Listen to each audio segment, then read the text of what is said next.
everybody, I'm Tom Vassell. I'm Zee Garcia. And I'm Mike DeLisio. And today we're taking a look at a game called Fairy Ring, which the name and the cutesy fairy on it would not have normally got me that interested in it, but it's Repo's production. And Repo's, they only put out a couple games a year, and they usually have me interested in them. That's right. To see what they are. Good track record. This one has drafting in it and more. Here's how it plays. Each player has their own color fairy, which you're going to place on a randomly drawn mushroom that you're going to put in front of you. And each player is going to have one of those in front of them. And you'll have your own board around here. Then you're going to play the game in 2 rounds. And in each round, you're going to draw a bunch of cards from that round. And you're going to go through these cards. You'll have 7 cards. You're going to pick one card simultaneously. Everyone's going to pick one card. The card that you pick will go here. The card that you don't pick will go here. This marker here is just to show who goes first. That will get passed from player to player. If you don't have it, you just put the cards there. After everyone has gone, you're going to take this mushroom and place it. Now, when you place a mushroom, you can place it to the left or the right of all your mushrooms. If you have one that's the same type of a mushroom, you can instead enhance a mushroom that you have. Make it grow.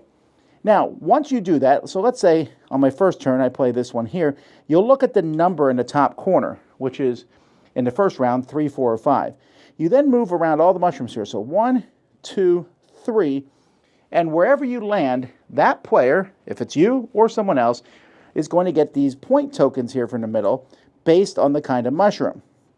Now, I don't want to give someone else points, but here's the deal. If I also have a mushroom of that type, I will also get points. And so each mushroom will give points in a different way. Let's talk about those real quick. Purple mushrooms just give points equal to the number of them that you have. You see this one's 3. As I add, there's the 3 more. Now this is a total of 10 points whenever someone lands on it. Pink mushrooms give points equal to the number that was used to land on them. So if I have 2 of them here and I use a 4 to land on this, I'm going to get 8 points. These luminarium mushrooms get points equal to the number of fireflies that you can see. And fireflies can show up on any color mushroom, so just you count the number you see and multiply it by the number of these you have. The spring mushrooms are the most unique mushrooms. First of all, when you play them, you can choose a number to play, but they don't give you anything when you land on them. Instead, you get points as you pass them. The lookout mushrooms will give you points based on how high the mushroom is. If it's 1, it's 3. If it's 2, it's 8. If it's 3, it's 15. And 4 is 25.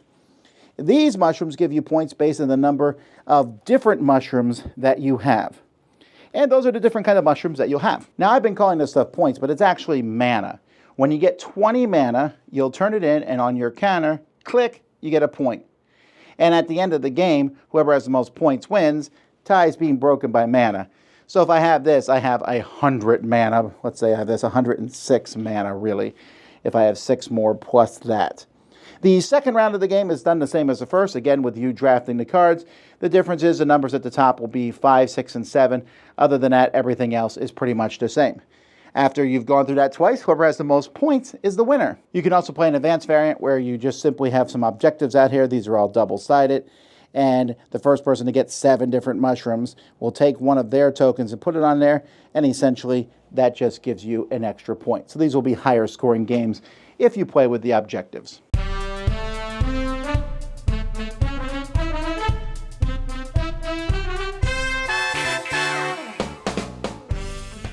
Fairy Ring is the sort of game that I put on my list of games that's a slight pain to teach. It definitely subscribes to the design idea that you should have one innovative thing in your game and not more than one. Sure. Because everything is fairly by the numbers, drafting, placing, piles next to piles. And then it hits you with that hole, and the fairy travels around the board in front of other people, and you're like, wait, what? Explain that 6 times. It definitely takes a bit. This is also, I'm sorry, I was just going to say this is also another one of those games that I think the best way to teach it is to give that broad overview and then play through 2 practice rounds. Let's start again, because it definitely is different just different enough to kind of make it, like you said, difficult to teach, difficult to understand. But once you get it, it clicks. Yeah, I every time, almost always in turn one, there's going to be at least one or two players who land on someone's mushroom, giving that person mana and nothing for themselves, and they go, do I really want to play this game? I'm just helping other people. It feels random. But once you play, suddenly you're like, oh, it's ramping up. This game has this crazy ramping scale on the amount of mana you get.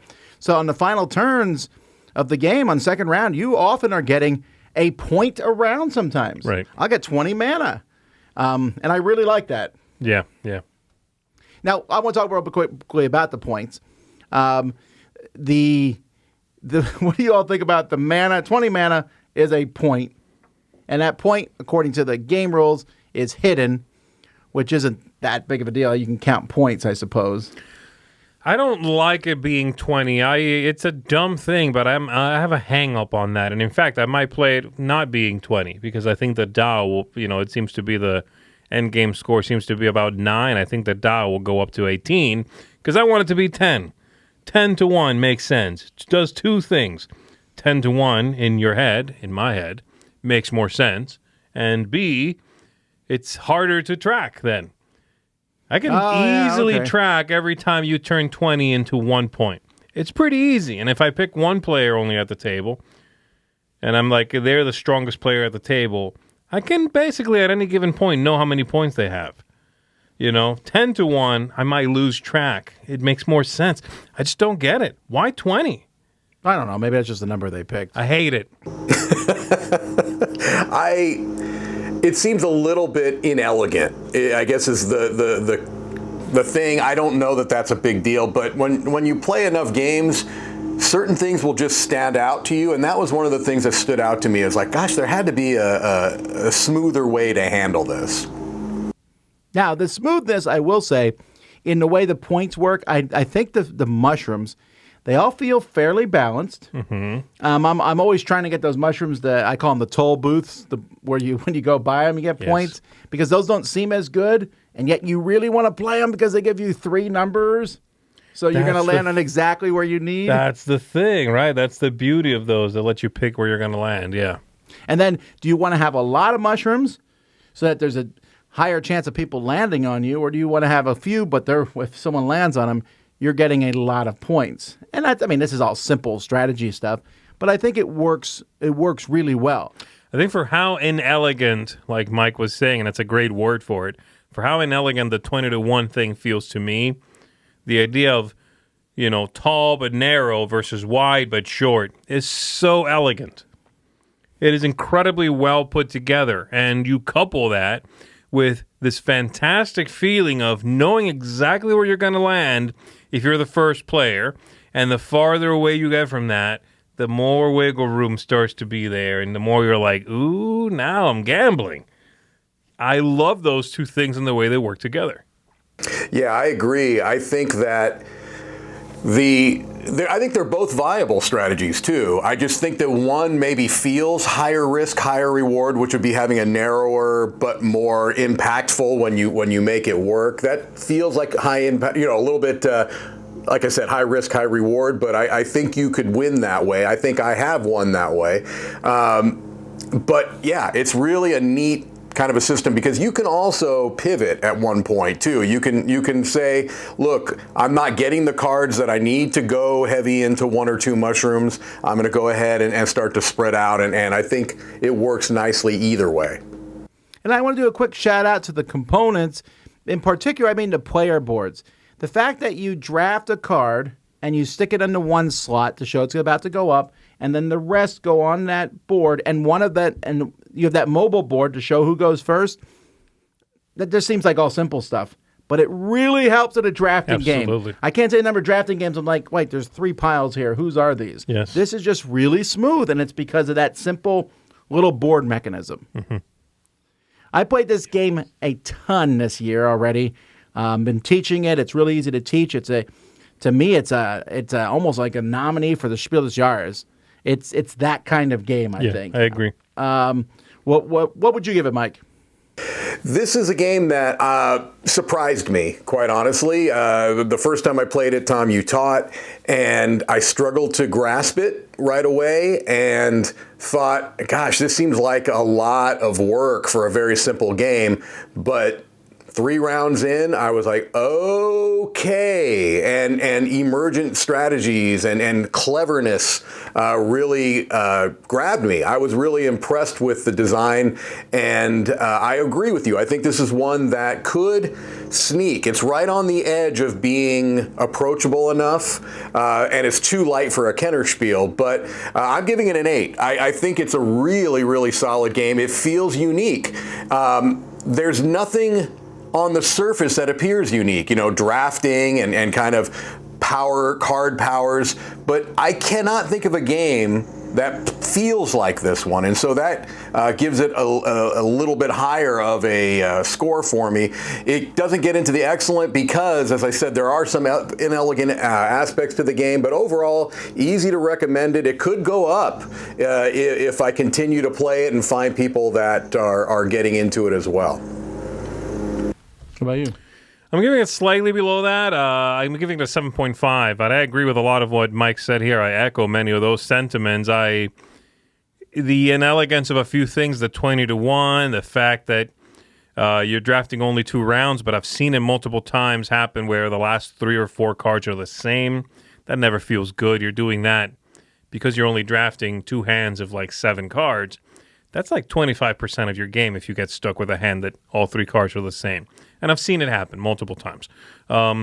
The having to track where your thing went, and there's a couple of the giving through no fault of your own. Sometimes giving points to somebody else doesn't feel particularly good because you don't have the thing in front of you. Were never handed it. There's a couple of things that hold it back for me. Some of those lacks of clarity, let's call it, but it is different. It is a game all its own. I love the look of the thing. I love the time frame of the game. It is quick and punchy. It does play fast. So yeah, 7.5 from me. This is one I recommend if you want something that's just off of center. You want something a little bit weird, but very approachable still. This for me is an 8.5. I really enjoy it a lot. I brought it to so many people. It's fun to see that. I think the level of interaction is really high without being particularly mean. Mm-hmm. Like the meanest thing is I just skipped over all your mushrooms. That's not particularly mean. It's just like, haha, I didn't land on your stuff. Sure. But I like that. I like if I land on yours and I'm like, I just gave you 6 points. I got 12. I'm happy.